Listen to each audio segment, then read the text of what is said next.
Welcome back to दोस्तों, एक बार फिर से आपके अपने YouTube चैनल उज्जवल गुप्ता मैथ्स का अड्डा में।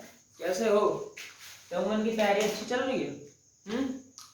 टर्म 2 के बारे में क्या सोच रखा है? रिटन पेपर देना है, MCQ तो है नहीं, टिक लगा के चले आओगे।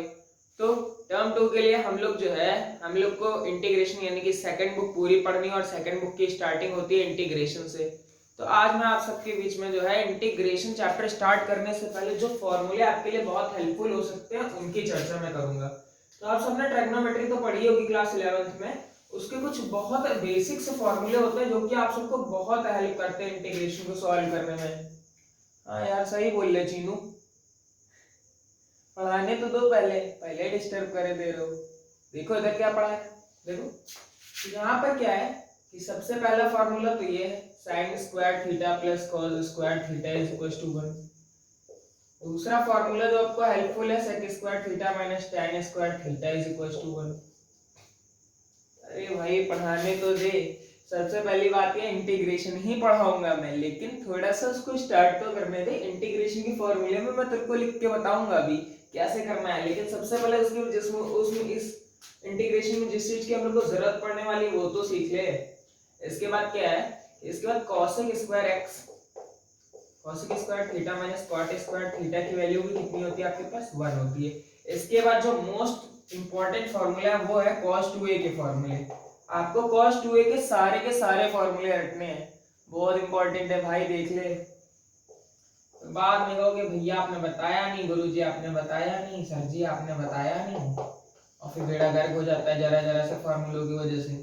ठीक है, तो cos 2a के जितने भी फॉर्मूले हैं x y z सब लर्न कर लो, क्योंकि ये cos 2a के फॉर्मूले जो है बहुत इंपॉर्टेंट है। अच्छा हाँ, एक और चीज मैं आप सबसे डिस्कस करना चाहूंगा, वो ये है कि cos 2a के फॉर्मूले तो आप सबको आते हैं, लेकिन जब बारी आती है cos a की, जब बारी आती है cos a की, वहां पर आप सब लड़खड़ा जाते हो।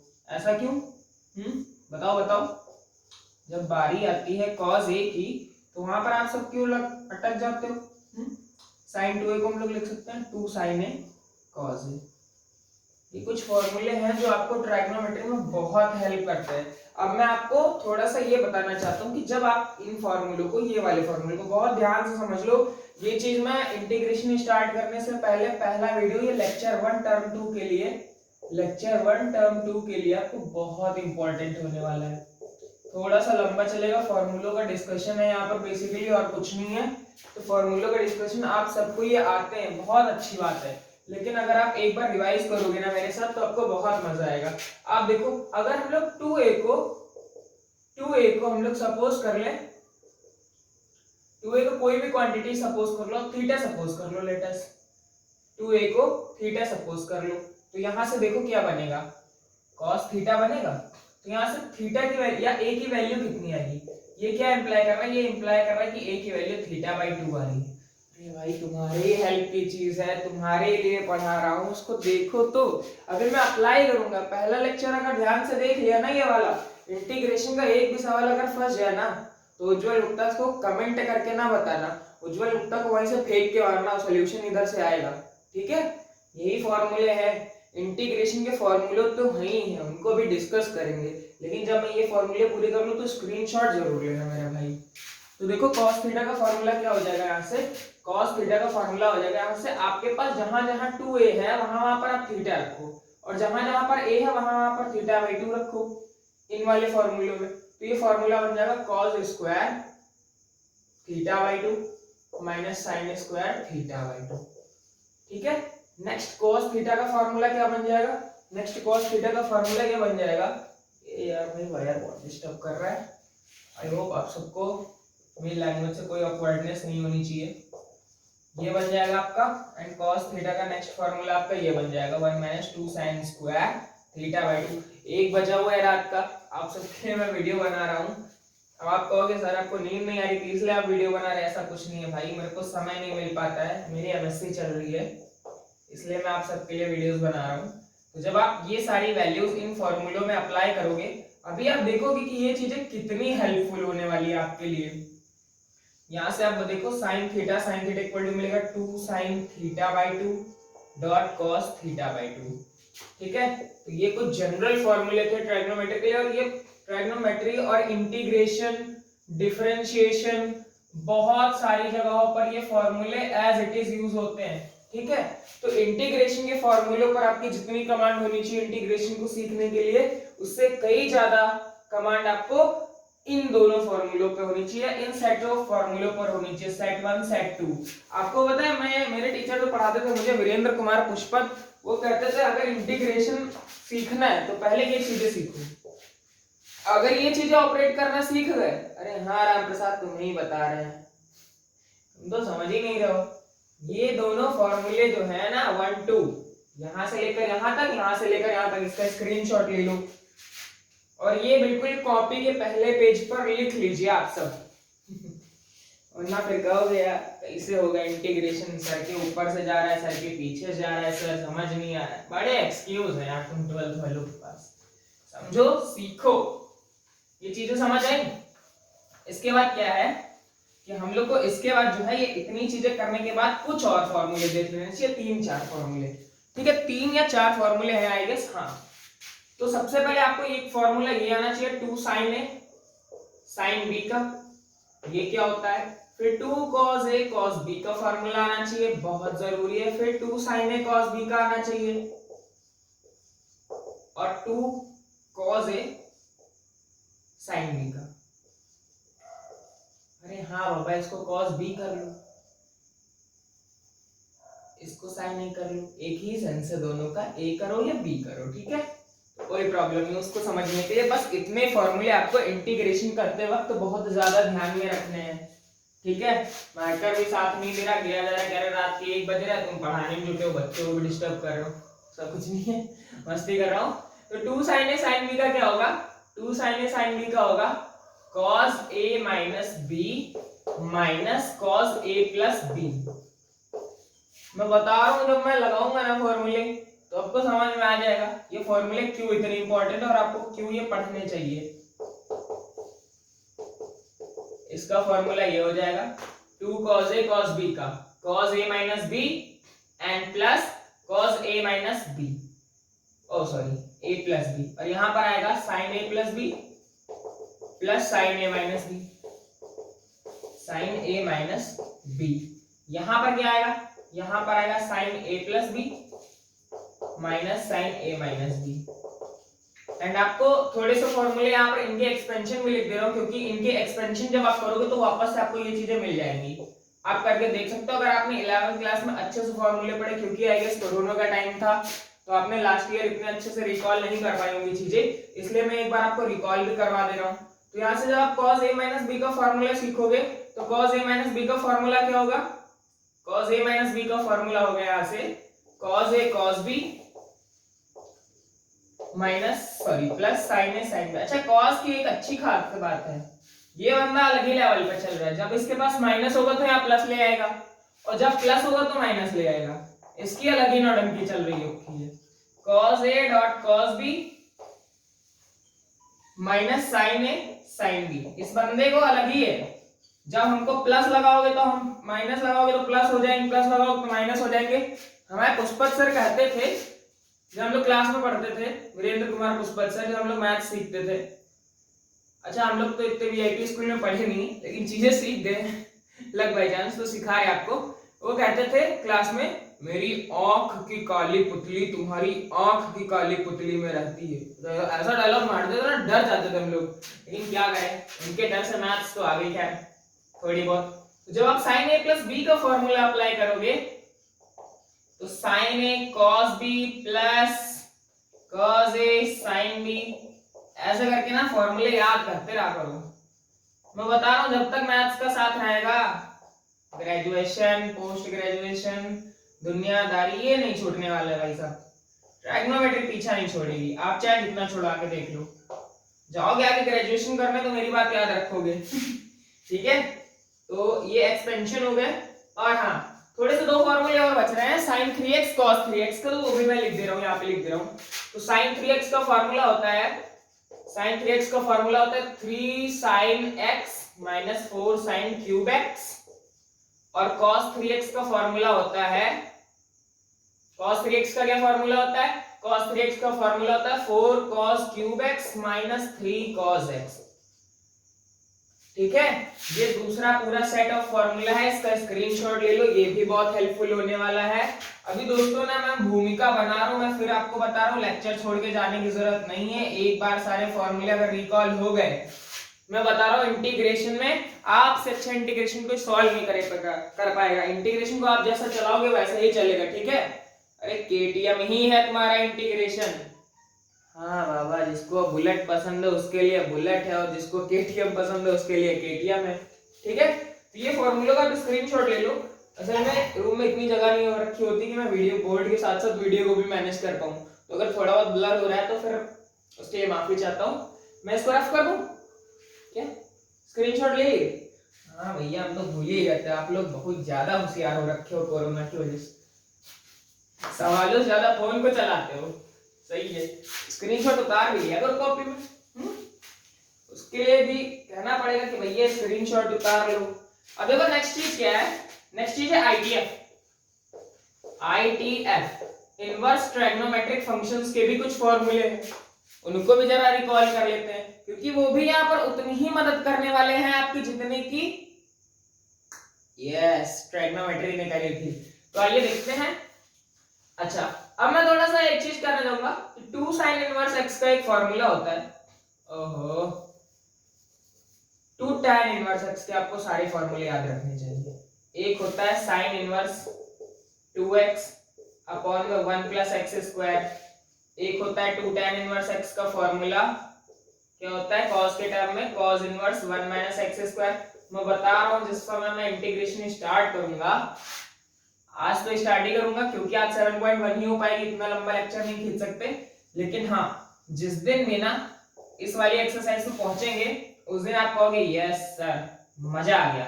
तो पहला लेक्चर भूल के भी मिस मत करना, 2x upon 1 minus x square. तो दोस्तों जहां कहीं पर भी इस तरीके का फंक्शन आएगा मैं डायरेक्ट ये चीज यूज करूंगा, जहां कहीं पर भी ये चीज आएगी मैं डायरेक्ट ये लिखूंगा, जहां कहीं पर भी ये चीज आएगी मैं डायरेक्ट यही लिखूंगा उठा के।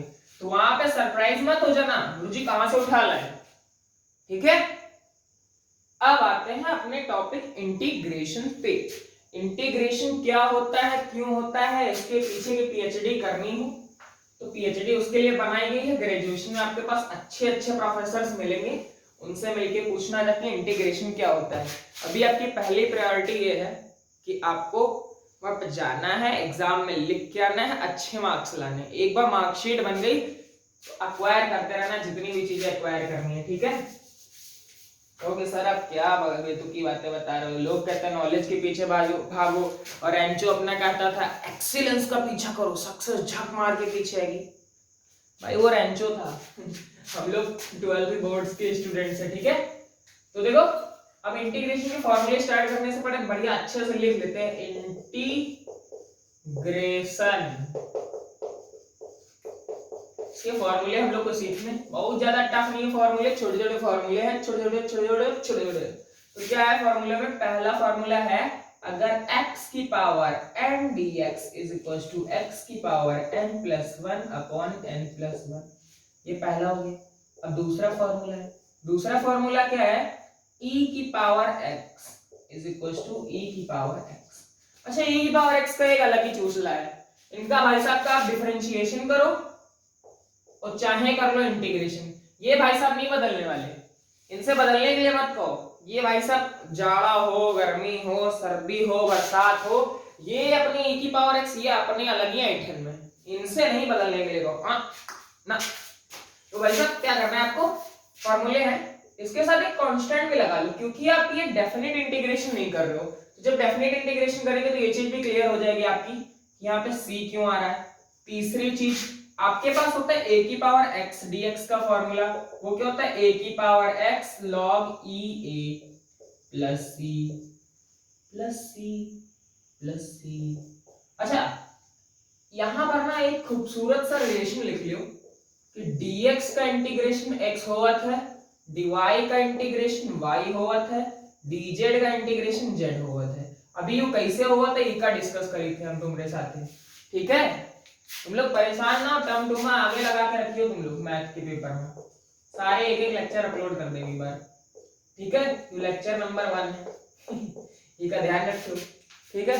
और थोड़ा सा हमारी अगर देहाती भाषा पर हंसी आ रही है तो कमेंट में जरूर कमेंट करो। और अगर समझ में आ जावे ना एक को बार पूरा लेक्चर देखे के बाद में, तो हमसे साथ ना एक इमोजी वाली जरूर करके डालियो, ठीक है।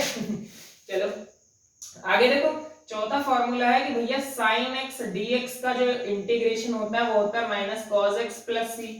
पांचवा फॉर्मूला है कि कॉस एक्स dx का जो फॉर्मूला होता है वो होता है साइन एक्स प्लस सी। यहाँ जो छठा फॉर्मूला देखो आपके यहाँ, चलो यहाँ देखो छठा फॉर्मूला क्या है। छठा फॉर्मूला है कि अगर sec स्क्वायर x का आप करते हो इंटीग्रेशन तो आपको मिलता है tan x प्लस सी। इसके बाद सातवां फॉर्मूला है, अगर आप cosec स्क्वायर x का इंटीग्रेशन करते हो तो आपको मिलता है cot x प्लस सी। इसके बाद आठवां फॉर्मूला है कि अगर आप भाई साहब sec x dot tan x dx करते हो तो आपको मिलता है sec x प्लस सी। 9 नंबर है, अगर आप करते हो cosec x dot cot x dx तो आपको मिलता है माइनस का cosec x प्लस सी। ठीक है, तो आपके पास ये तो 9 फॉर्मूले हो गए जो बेसिक जनरल है। आपके पास अब अगर 10वां चीज ऐसे करके लिखा होगा कि dx upon under root 1 minus x square, कुछ पहचान पा रहे हो किसका डिफरेंशिएशन होता था? हाँ बस उसी का इंटीग्रेशन है ये, साइन इनवर्स x प्लस सी। 11वीं चीज है कि आपके पास अगर माइनस लगा हुआ है इसी जगह पर तो आपको क्या अलग करना है। अब माइनस किसमें होता था, क्या बोल रहे हो? अच्छा याद है, अभी जोश में हो, है ना?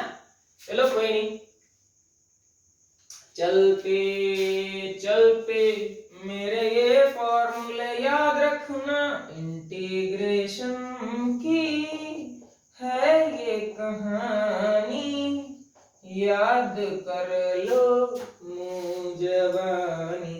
अब भाई गाना नहीं गा रहे, फॉर्मूले याद करा रहे हैं। तो dx upon 1 plus x square का फॉर्मूला होता है tan इनवर्स x प्लस सी। नेक्स्ट जो 13वां फॉर्मूला है, 13वीं नहीं 13वां, ध्यान से सुनो। 1 प्लस एक्स स्क्वायर ये कैसा होता है? ये होता है माइनस का cot इनवर्स x प्लस सी। ठीक, वो भाई थोड़े से एक आधे वो फॉर्मूले बच्चे बुक में देख लेता हूं। एनसीईआरटी बहुत अच्छी किताब है आपकी एनसीईआरटी, इसी को लगाएं। हाँ तो भाई साहब एक आधे फॉर्मूले देखो, मैंने एक फॉर्मूला नहीं लिखा है यहाँ पे तो इसको भी लिख लो यहाँ पे। 14 नंबर फॉर्मूला है कि 1 अपॉन एक्स dx जो होता है, हाँ भाई साहब पता है log x होता है, क्योंकि log x का जो डिफरेंशिएशन होता है वो होता है 1 अपॉन x। नेक्स्ट जो 15 नंबर फॉर्मूला है वो आपका ये है कि dx upon x under root x square minus 1 is equal to होता है sec inverse x plus C. तो ये कुछ 15 फॉर्मूले हैं जो हम लोगों को लेके चलने हैं और हम लोग इन्हीं के थ्रू काम करेंगे अपना। एक बार मैं देख लेता हूँ बोर्ड पूरा दिख रहा है या नहीं दिख रहा है, ठीक है? अरे वाह, एकदम क्लीन चिट, अब सही है, एकदम बराबर से दिख रहा है। ठीक है, बढ़िया, मस्त, सुपर, एंजॉय करो। तो अब क्या करना है यहाँ पे? अब करना ये है कि मैं इसको रफ कर रहा हूँ कुछ फॉर्मूले और उसकी जगह पर मैं कुछ सॉल्व करने की कोशिश करूंगा, कोशिश क्या करूंगा, करके ही दिखाऊंगा, ठीक है? तो यहाँ पे टर्न टू सीबीएसई, गजब है भाई, बोर्ड एग्जामिनेशंस। अच्छा जानना चाहते हो, चलो ठीक है जान लो भैया। इतने नंबर आए थे हमारे बोर्ड्स में 96 अपॉन 100, ठीक है? मैथमेटिक्स में कहिएगा तो दिखा देंगे आपको, उज्जवल गुप्ता के, ठीक है? तो अब यहाँ पर थोड़ा सा आप कहोगे सर आप नाच बहुत है, पढ़ा नहीं रहे, तो बेटा वो फॉर्मूले जो हमने करवा दिए हैं वो फॉर्मूले करने के बाद अब जो पहला इंटीग्रेशन का प्यारा सा सवाल है, इंटीग्रेशन का जो पहला प्यारा सा सवाल है वो सवाल ये है कि आपका dx का इंटीग्रेशन x प्लस सी होता है। तो इसका सोल्यूशन देखो आप दोस्तों, मजे करो, मजे इसलिए करो क्योंकि बहुत बार जो है टीचर्स बताते नहीं है। तो आप क्या कर सकते हो कि dx लिख लो, आप LHS ले लो, यहां से LHS ले लो, dx है, dx को लिख लो 1 डॉट dx लिख सकते हैं। अब आपको किसी ना किसी ने तो पढ़ाया ही होगा, या आपने कभी ना कभी तो सेकंड या third fourth fifth sixth class में किसी ना किसी क्लास में तो आपने पढ़ाई होगा कि किसी की भी वैल्यू 1 होती है तो अलजेब्रिक एक्सपोनेंट की पावर अगर 0 है तो उसकी वैल्यू कितनी होती है? 1 होती है। बिल्कुल सही। तो यहाँ आप लिख लो इस 1 की जगह पर x की पावर 0 dx। और अभी अभी मैंने अपने इन्हीं सुंदर सुंदर इन्हीं हाथों से एक ये फॉर्मूला लिखा था कि x की power n dx is equal to x की power n plus upon n plus 1। इसको यूज कर लो यहाँ पे। तो x की power 0 plus 1 plus c, x की पावर 1 अपॉन 1 प्लस c और आ गया x प्लस c। तो भैया आप तो सीख गए इंटीग्रेशन। अरे नहीं, तो dx को मैंने लिख लिया 1 डॉट dx।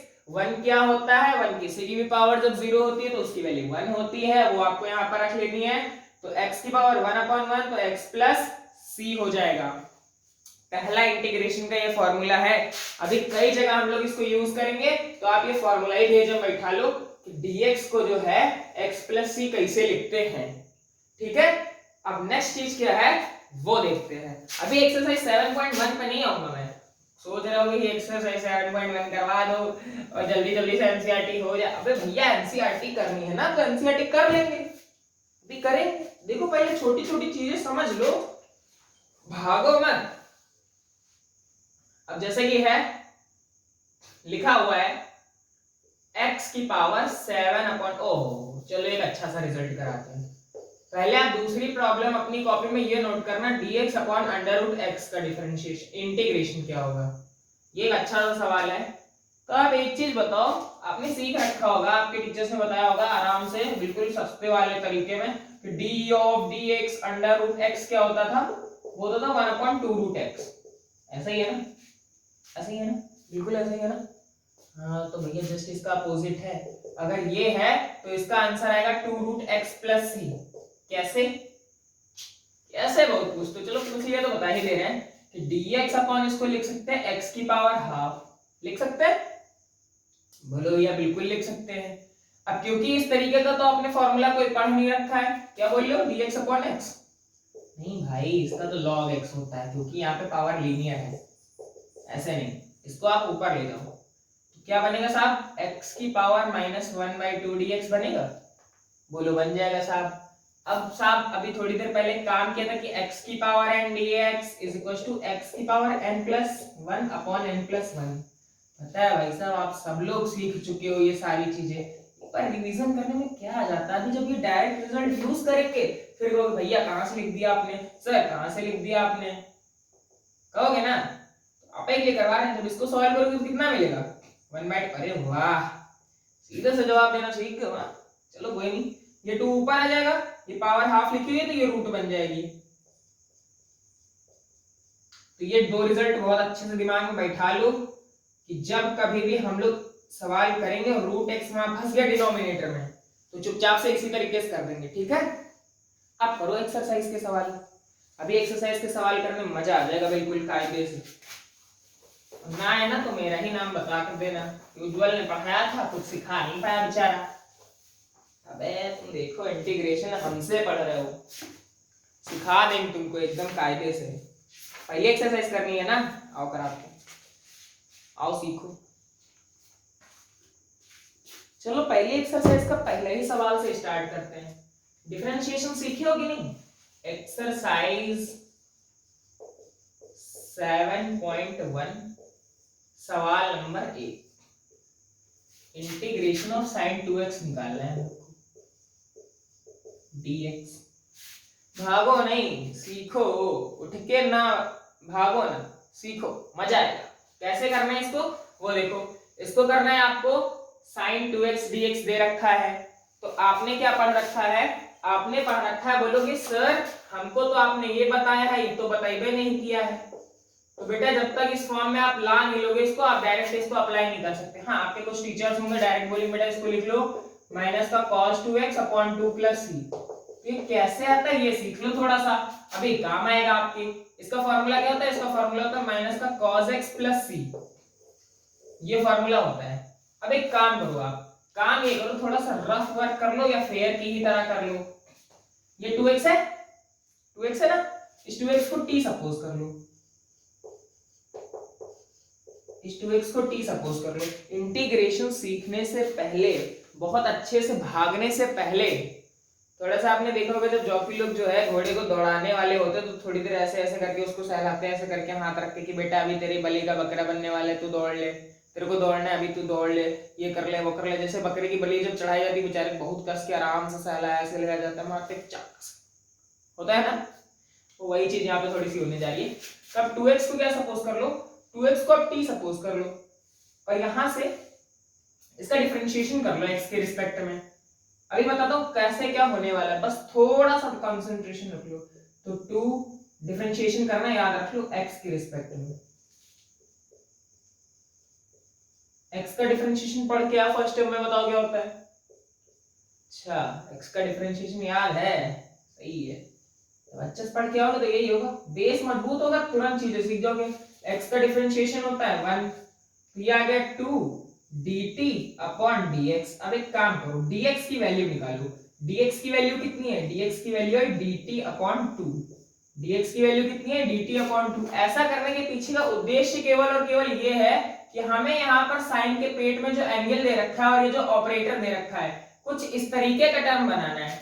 तो उसके लिए हम लोगों ने ये काम किया, देखो कितना कारगर होगा। तो साइन ये जो 2x था, 2x को आपने सपोज किया था t रख लो, dx की वैल्यू कितनी निकाली है dt अपॉन 2।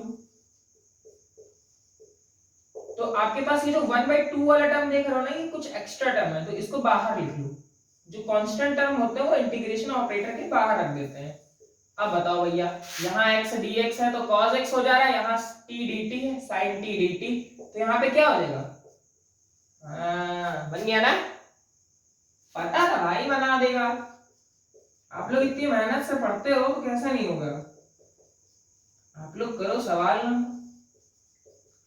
तो अभी अभी जो आपने यहाँ पर ये रिजल्ट डायरेक्ट देखा था, ये कुछ इस तरीके से आता है, टफ नहीं है, बिल्कुल ये घबराना नहीं है कि हाँ ये कैसे कर पाएंगे। बेटा अगर आप डिफरेंशिएशन अच्छे से सीख के हो ना, आई गारंटी कैलकुलस में आप बाप बन के रहोगे सबके जिंदगी भर। एक बार कैलकुलस सीख लो, नहीं कुछ भी उखाड़ पाए तो मेरी तरह पढ़ाई ही लोगे। ठीक है, दूसरा सवाल दे रखा है बिल्कुल सेम टू सेम इसी तरीके से सवाल है। सवाल नंबर 2, इंटीग्रेशन आपको करना है cos 3x का। यार भाई ठंडक बहुत हो रही है सही में। तो आपने पढ़ रखा है कि cos x का डिफरेंशिएशन, cos x का इंटीग्रेशन करना है। टर्म 1 की याद है अभी उतरी नहीं है, डिफरेंशिएशन याद आ रहा है। तो cos x का जो इंटीग्रेशन होता है वो कितना होता है, cos x का इंटीग्रेशन होता है sin x प्लस c।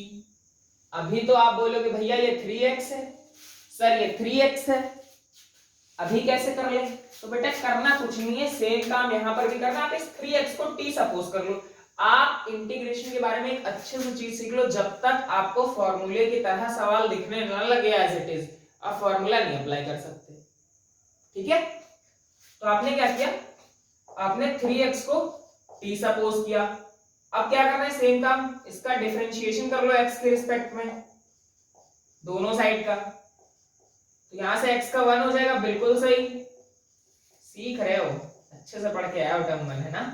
तो ये 3 इधर है, dt अपॉन dx, इस dx को इधर ले आओ। ऐसा क्यों कर रहे हैं हम लोग, उसके पीछे की रीजनिंग जानो। हमें यहाँ पे किस किस चीज की जरूरत है, हमें यहाँ पे जरूरत है इस 3x की, इस dx की। तो 3x को तो तुमने पहले ही t मान रखा है, तो ये बन जाएगा cos t। dx की वैल्यू कितनी है, dx की वैल्यू है dt अपॉन 3, dx की वैल्यू कितनी है dt अपॉन 3। तो ये जो 3 टर्म एक्स्ट्रा देख रहे हो इसको बाहर निकाल लो ऑपरेटर के। कांस्टेंट टर्म आप डिफरेंशिएशन में भी पढ़ के हो कि बाहर निकाल लेते हैं ऑपरेटर के, इंटीग्रेशन में भी आप सीख रहे हो कि हम लोग क्या करेंगे, उसको बाहर निकाल लेंगे। अब जरा ध्यान से देखो, cos t dt, cos x dx, उसको क्या लिखेंगे sin x, यानी कि यहाँ पर क्या लिखना चाहिए हम लोग को, अच्छा सही बात, लिख दो फिर, लिख दो sin t plus c, t की वैल्यू रख दो।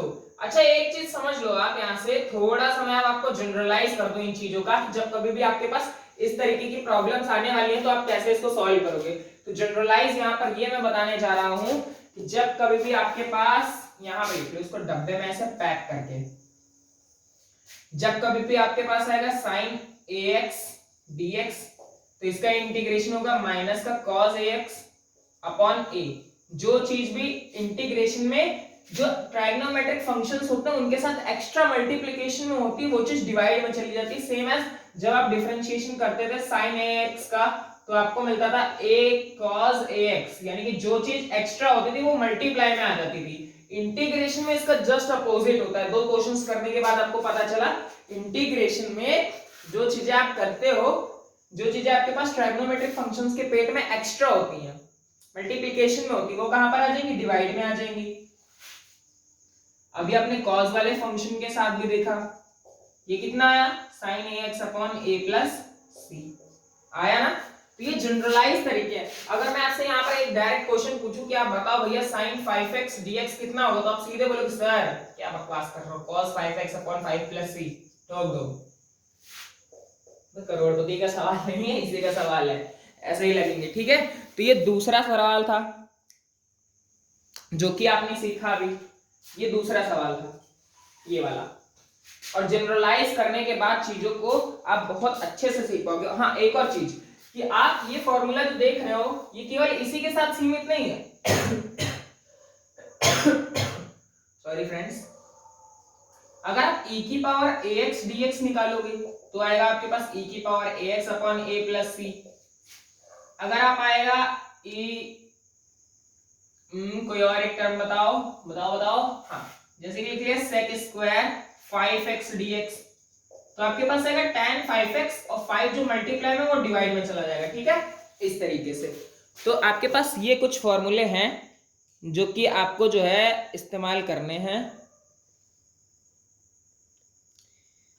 ओके, कोई बात नहीं, वहां पे मैं लिख दूंगा अभी।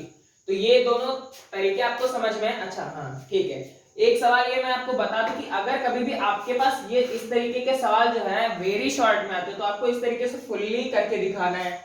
जब कभी भी आपके पास सवाल आए डायरेक्टली, कई बार बड़ा सा सवाल हो, बड़ा सा सवाल का मतलब जब शॉर्ट या सॉरी लॉन्ग में क्वेश्चंस बनते हैं और उसमें जब हम लोग पार्ट वाइज कर रहे होते हैं तो वहां पर इस तरीके की चीजें देखने को मिलती हैं।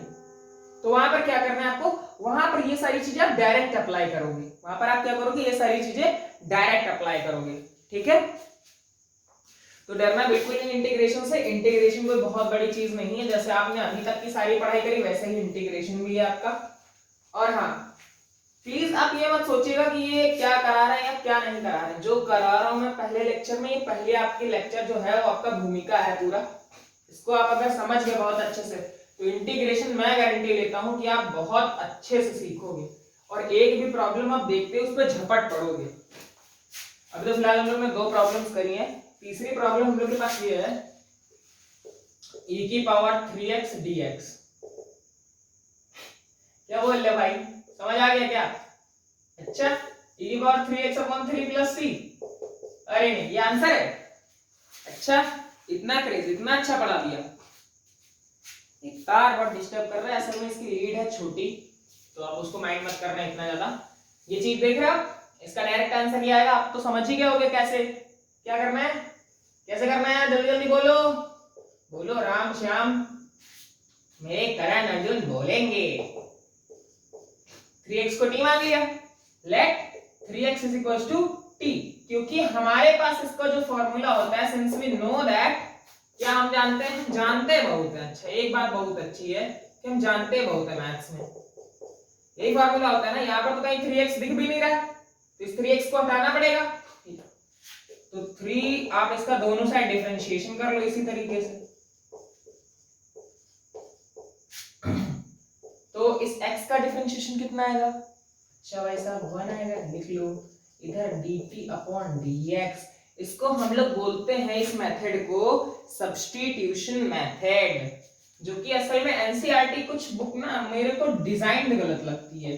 डिजाइन गलत लगने का मतलब ये है कि कुछ क्वेश्चंस को ये बाद में रखते तो ज्यादा अच्छा रहता। जैसे कि इस सारे टाइप के क्वेश्चंस को आपको बाद में देखना चाहिए था, पहले आपको थोड़ी सी लीनियर प्रॉब्लम्स करनी चाहिए थी। जैसे ये प्रॉब्लम्स दे रखी हैं आपकी, चौथी प्रॉब्लम है, फिर आपके पास 8वीं प्रॉब्लम है, 7वीं प्रॉब्लम है। इन प्रॉब्लम्स को पहले रखना चाहिए था, पहले दूसरे नंबर पे, फिर ज्यादा अच्छा रहता।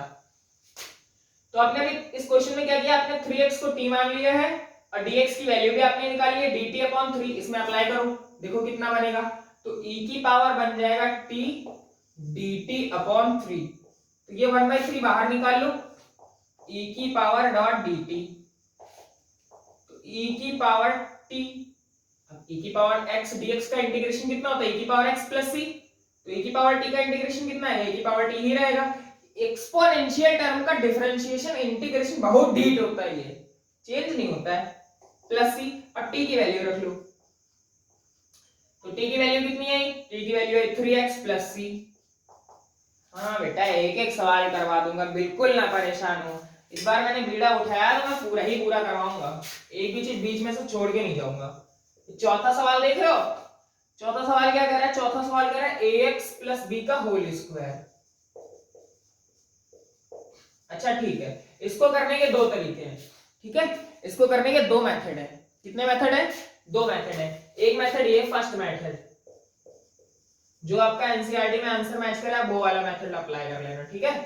फर्स्ट मेथड कितना है इसका, फर्स्ट मेथड ये है कि आप एक काम करो, आप ax प्लस b का होल स्क्वायर ओपन कर लो a प्लस b के फॉर्मूले से, तो वो कितना आएगा, ये बन जाएगा ax का square a square plus b square plus 2ab, और ये dx लगा लो डब्बे के बाहर, ठीक है, डब्बे के बाहर क्या कर लो, dx लगा लो, तीसरी इक्वल टू ये बन जाएगा a square x square plus b square plus 2abx। जैसे आप डिफरेंशिएशन में करते थे, जब आपके पास कई सारे टर्म आ जाते थे प्लस में या माइनस में, तो आप सबको अलग अलग डिफरेंशिएट करते थे, सेम काम आपको यहाँ पर भी करना है, a square x square dx plus b square dx plus 2abx dx। इसको क्या लिखोगे, a स्क्वायर कांस्टेंट है बाहर निकाल दो, x स्क्वायर dx। अरे हाँ बाबा पता है आपको, अब समझ में आने लगा है चीजें कि आगे अगले स्टेप में क्या होने वाला है। इसको x की पावर 1 लिख लो। अब आपको अगर x की पावर n का फॉर्मूला याद हो, पता है याद है, x की पावर n dx कितना बता रखा है, x की power n plus 1 upon n plus 1 लगा, यहाँ पे 2 है, यहाँ पे जब 2 रखोगे तो कितना मिलेगा, 2 और 1 3, डिनोमिनेटर में भी आएगा 2 और 1 3, लिख लो यहाँ पे a स्क्वायर और यहाँ पे हो जाएगा x cube upon 3 plus b square, क्या क्या क्या क्या क्या x लिखना है, अरे वाह, अभी बताया था dx का इंटीग्रेशन कितना आता है, dx का इंटीग्रेशन भाई साहब मैंने पढ़ा रखा है x प्लस c, तो c सबसे लास्ट में लगाते हैं। अच्छा हाँ, यहाँ पर एक चीज याद रखना, हर इंटीग्रेशन खत्म होने के बाद c मत लगाते चले जाना, कांस्टेंट हम एक ही बार लगाते हैं, ठीक है। उसके पीछे का रीजन ये, आप यहाँ से एक सी लगाओगे, यहाँ सी लगाओगे, यहाँ सी लगाओगे, तो तीनों कांस्टेंट मिलके एक नया कांस्टेंट डी बना लेंगे, उससे अच्छा है आप एक ही बार सी लगाओ। 2ab x की पावर 1 है ना, तो x की पावर 2 अपॉन 2 हो जाएगी, प्लस सी लगा लो, तो 2 से 2 कैंसिल हो जाएगा, यहाँ से आपका आंसर आएगा a square x cube upon 3 plus b square x plus abx square plus c। अब आप बोलोगे कि ये आंसर तो बुक में आ नहीं रहा है, तो बुक में भैया जो आंसर आ रहा है मैं वो वाला मेथड करवा दे रहा हूँ। ओह शिट, क्वेश्चन ही नहीं देखा आपने तो। असल में ये रात में वीडियो बना रहा हूँ, तो इतना ज़्यादा माइंड मत कर लेना इस वीडियो का, ठीक है। तो ये चीज हो गई। अब क्वेश्चन नंबर 4 को करने का दूसरा तरीका देखो, आप क्या है, दूसरा तरीका देखो।